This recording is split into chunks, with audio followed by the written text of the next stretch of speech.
তো hey guys কি খবৰ আপোনালোকৰ খবৰ নিশ্চয় ভাল। আজি আকৌ আমি আছাম ইউটিউব কমিউনিটিৰ লগত জড়িত কেইটামান সৰু সৰু আপডেট লৈ আপোনালোকৰ মাজলৈ আহিছোঁ। তো বলক তেতিয়াহ'লে আমি ভিডিঅ'টো আৰম্ভ কৰোঁ। সো হে গাইছ, আজিৰ আমাৰ ফাৰ্ষ্ট আপডেটটো হ'ল সুৰবীৰ দাসৰ ওপৰত।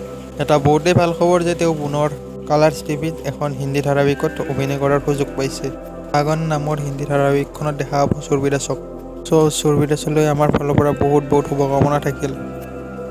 নেক্সট আপডেটটো হ'ল কংকন তালুকদাৰৰ ওপৰত। তেওঁ জনায় যে 200K স্পেচিয়েল ৰাইড এটা কৰিব। ক'তনো যাব, তেওঁৰ ভিডিঅ'ৰ সৰু ক্লিপ এটা চাই লওঁ আহক।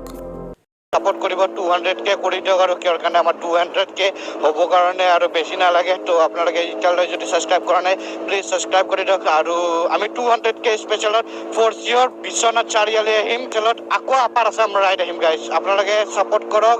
অকল আপাৰ আছাম নহয়, লোৱাৰ আছামো যাম আৰু ইভেন আমি ডিমা হাছাও ছাইডো যাম। তো গাইজ যোনে য'ৰ পৰা চাই আছা এবাৰ কমেণ্ট কৰা। একচুৱেলি এবাৰ এনেকুৱা হ'ব কি আমি অকল ৰাইডে কৰিব আহিম।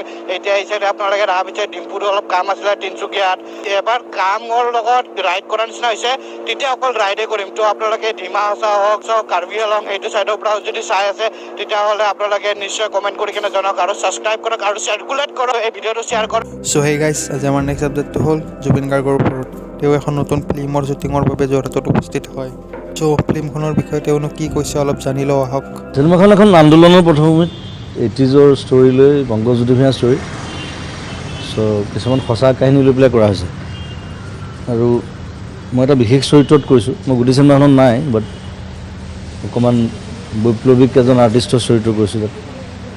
আৰু জয়ন্ত নাথ চাৰ্জদাই ডিৰেকশ্যন কৰিছে, পংকজজ্যোতি ভূঞাই লিখিছে আৰু বেছিভাগ যোৰহাটৰ মানুহে জড়িত আছে গোটেই। আৰু কৰি ভাল লাগিলে। মোৰ দুদিনৰ কাম আছিলে, কৰিলোঁ। আৰু এটা চিন আছে ডাঙৰ, সেইটো 1.5 মাহমান পিছত কৰিম বুলি কৈছে, কাৰণ সেইটো কাৰণে অকণমান প্ৰিপেৰেশ্যন লাগিব, গেটআপ চেটআপ চেঞ্জ কৰিব লাগিব। সেইটো অকণমান আৰু গহীন লোক এটা, আৰু যিহেতু আন্দোলন কৰা মানুহ অকণমান আঁচু লাগিব ছাত্ৰ সন্থাৰ নিচিনা। সেইকাৰণে বহি পেলাই আমি বনালোঁ লুকটো।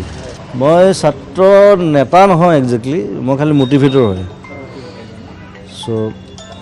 সঁচা কথাত ক'বলৈ গ'লে জয়ন্ত হাজৰিকাহঁতে যিটো কৰিছিল তেতিয়া মই সেই ধৰণৰ ৰোল এটা কৰিছোঁ তাত। ঠিক আছে, এতিয়া আমিও বনাই আছোঁ। মোৰ 2খন আহিব অহা বছৰ, যতীন বৰা ৰাঘৱ আহিব, শ্লামবুক আহিব 30 তাৰিখে। MK প্ৰডাকশ্যনে বনাইছে, মই মিউজিক কৰিছোঁ। চবেই ছবি চাওক, ভাল ছবি।